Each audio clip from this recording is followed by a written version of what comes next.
Hello everyone, and welcome to Mead Australia's first vlogcast episode. Today we are getting through some of the committee members, and over the next few episodes we'll be going through all of the committee members from Mead Australia.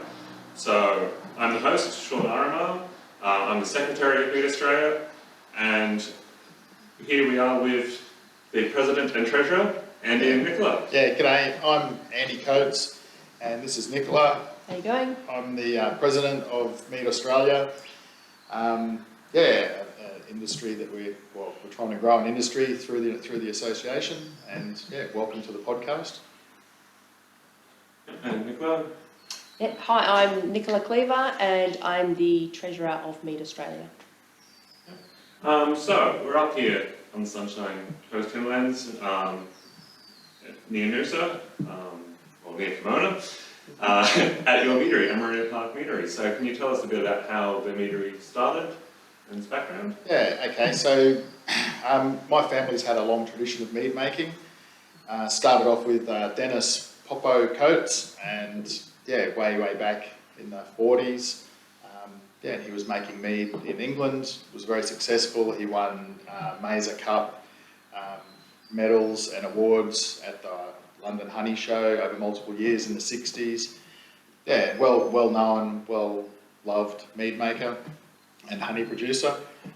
He had 4 daughters, so the mead tradition sort of had a little bit of a stall for a bit, and I'm the oldest grandson. So once I grew up a little bit and decided what I wanted to do with my life, decided it was continue the tradition and get into making mead commercially and follow on from there. And we've done it, we've been successful. We've started a meadery after searching all over Australia for a good place. Found here, came up with the name Amrita Park. Amrita is from Sanskrit, which means it's the drink that gave the gods their immortality. And it's like living in a parkland here, so Amrita Park Meadery it is. And it's a beautiful place to have found, because we're very lucky that it has everything that we would hope to dream to have for the meadery. There's beautiful local produce and a lot of local farms and orchards, and they have an overflow of fruits that they can't use, so we have access to some beautiful, weird, exotic, wonderful local fruits that are in season and prolific, and they all make sensational mead. And the honey that goes along with those plants is sensational, so we're pretty lucky. Yeah. So speaking of one of those exotic fruits, I have here the Jopotacaba mead. It can be a bit of a tongue twister. It's a bit of a tongue twister. So that's a fruit I'd never heard of before until this meadery opened up. So could you tell us a bit about Jopotacaba mead? Yeah, so Jopotacaba was new to us as well. So we bought this property and had a lot of exotic fruit on here. Brahmachama and Brazilian cherries and lychees and lots of different stuff. And we had a weird tree in the top paddock. We didn't really know what it was. And then a friend came and visited, and he's a very clever man. He's an entomologist and knows a lot about plants as well.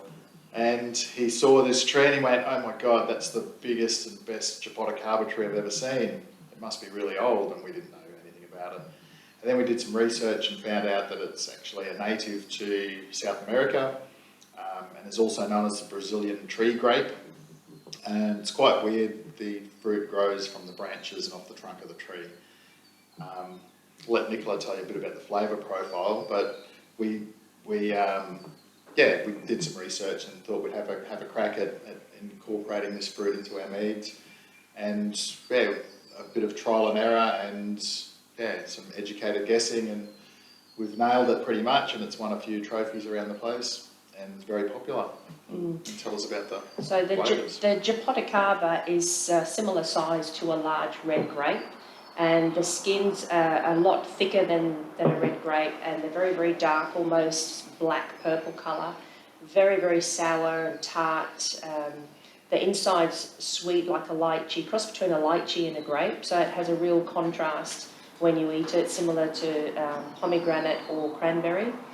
A lot of people just like to burst the skin and eat the fruit because they think the skin is too sour and too tangy, but when you eat it as a whole, it's really quite delicious. And yeah, it makes a great mead, doesn't it? It's really, really nice. What do you think? So yeah, no, it's a really good blend. So like, there's that tannic of the skin that's on there. It hasn't been left on there too long that it gets too astringent, and it just cuts through the sweetness as well of a mead that's a bit sweeter, and just gives a really nice, refreshing drink for our mead. Yes. Yeah, excellent. Yeah, it's pretty popular. It's definitely a big seller. Yeah. So, moving on from your meadery and into Mead Australia, can you tell the audience a little bit more about where Mead Australia is looking to head into the future now that we've just started up? Yeah, so probably a little bit of history with Mead Australia. It's sort of been in the background for a few years with a few meaderies and meadery owners getting together, talking. We've had some meetups over the last couple of years, and it's always been a good idea to join together and form an association. We didn't really know how to do it and which way we're going, so we just kept having meetings, and it sort of evolved. And yeah, we've actually done it now. So we are an association. We're registered as a incorporated body. Yeah, so that's where we're at. We wanted to form an association, so we've got a single voice that's taken seriously when we need to go into bat for meaderies, to dealing with politicians and legislation, helping meaderies that are trying to set up and having difficulties with council, things like that, so they can come to Mead Australia or join Mead Australia, and we're going to bat for them. Having that common voice, and also driving for education of the public and building an industry. So that's the aims of Mead Australia. And yeah, we're tracking along pretty well. We're chasing at the moment foundation sponsorship from industry and even foundation memberships to lock people in and just build it. So it's a bit of a chicken and egg situation where we're at the moment. But yeah, one foot after the other, and we're getting there. And contacting us is pretty simple. We've got the Mead Australia website. On there, you've got the contact details of myself, of Sean, and of pretty much representatives in every state to assist and help. And there's forms for membership and phone numbers, and then also through Facebook groups, the Mead Australia Facebook group. So yeah, it's pretty easy to get hold of us, and we're pretty keen and willing to help everybody and anybody, so yeah. That's great, and yeah, as someone who's actually going through the process of starting up, it's been really useful having contact and just such friendly relations, and the feedback I've gotten from all of the people that have been involved so far in Australia. It's made things a lot smoother than just hiding out in the shadows and trying to figure out what people did in the past. It's much easier just be involved and ask them, so it's been really useful. It can be really daunting, especially dealing with councils and regulations, and we're here to help. We want to grow an industry. You get just hit in the face with 300 pages to read through, and you've got to try and find your little paragraph, and someone's like, oh no, these are the paragraphs, head towards this area, and it will give you a better idea, or talk to these people, or email this group. It makes it a whole lot easier than just trying to figure out that from yourself, and it makes it a lot quicker as well. So relying on the experience of others, they have the wisdom because they've already done it. Yeah, and everyone's learning all the time, and we can all learn together. Yeah. So it's good. And the more meaderies on board, the better. So, yeah, so join up. Yeah. All right. So back to mead making because Mead Australia is not just for professional mead makers. We're trying to get as many home mead makers involved as well, because the better product we can have out there in people's houses, whether they make it or we sell it, is better for mead overall. Oh, it's better for everybody. There's nothing worse than having a customer turn up and say, I had mead once, my mate made it, it was terrible, and then they never want to try mead again. And it makes our job hard, and once we can get them tasting some good mead, they're hooked. So if we can get people at home making really good mead from scratch, and they share it with their friends, and their friends love it, that's awesome for everybody. Yeah, so if this podcast or blogcast continues, we'll after we get through committee members and get everyone actually introduced to what's happening in Mead Australia, we hope to start going into a bit more teaching. And then when the world is hopefully a little bit less crazy, we might get some more in-person stuff. We're very lucky that the first one of these is in Queensland, so the three of us can actually be in the same room as each other at the moment. We can still move around. But yeah, so continuing on from that though, hints for beginners. So you guys, not all of your meads are sweet, but personally like making some dry meads. Is there any hints you could give about what makes a good dry? Nutrients.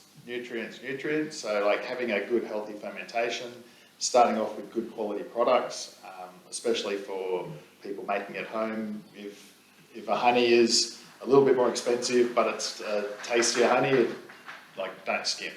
Use a good product.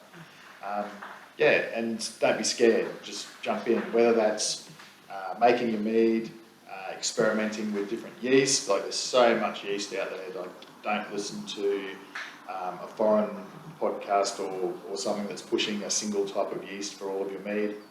It's rubbish. There's so many styles of variety that can match up with all the different styles of variety of mead and honeys that are around.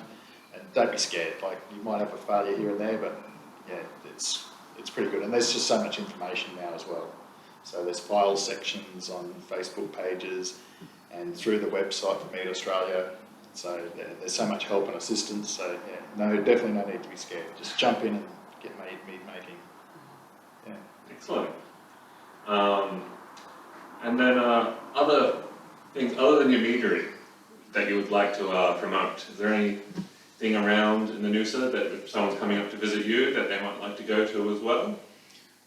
Well, we've got a amazing area here. I think it's probably the only place in Australia, hopefully I'm not telling lies, that you can visit a meadery, a distillery, a winery and a brewery all within sort of a 5-10 kilometre radius. So yeah, Coran, there's a Bonsai brew house, there's Pomona Distilling Company that makes amazing gin, there's Dingo Creek Vineyard, and obviously us. So it's a pretty cool place to come to. And some very good restaurants. The Hinterland restaurant in Coran. There's Jodie at the Black Ant Cafe in Kin. She's an award-winning chef. And of course we have local Matt Galinsky, and he's the executive chef of View Restaurant at Peppers in Noosa, and heaps more cafes. And he's not shy to use mead in his cooking. Yeah. Well, I think some of those restaurants have your mead as well, don't they? Yeah, that's right. Yeah. So bit around the place. That's great. So especially for people in Brisbane, if you need to come up this way, it's not just coming up for one thing. There's a massive amount to do up here if you come to visit, and it's not all. You're not coming just for one thing, but you can make a special trip out. Beautiful country drive. Yeah, look up Noosa Country Drive. It's there's heaps. You can plan out your whole day, a weekend, a week. So it's pretty cool. And lots of really nice accommodation too.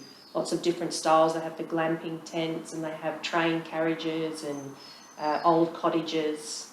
I think on the drive up here, there's accommodation within walking distance of here, just in case you do some over-tasting. That could make it a very easy, sensible option. Over-tasting, that would never happen. Yeah, good. So yeah, that's all for this episode. We're trying to keep them nice and short and sweet, so you can listen to them on your drive to work or easily watch them at home and not take up too much of your time. It's about that amount of time it would take to actually get your degassing done or something like that if you make a mead. Nice and easy. So we'll try and get these episodes if people are interested in them, maybe once a fortnight to a month at the moment. Just everyone's quite busy, but we try and keep this nice and consistent. So if there's any questions or anything like that, throw them up on the Mead Australia website, or email them to us, or Facebook page, like any of those ways, or even telephone. Give us a call, old-fashioned. Yeah, and then we can bring up and talk about them on future episodes. And if there's anything particular you want to know or want us to cover on an episode, just throw it at us. And this is our first one, so don't be scared to ask questions. If you don't ask questions, you don't learn.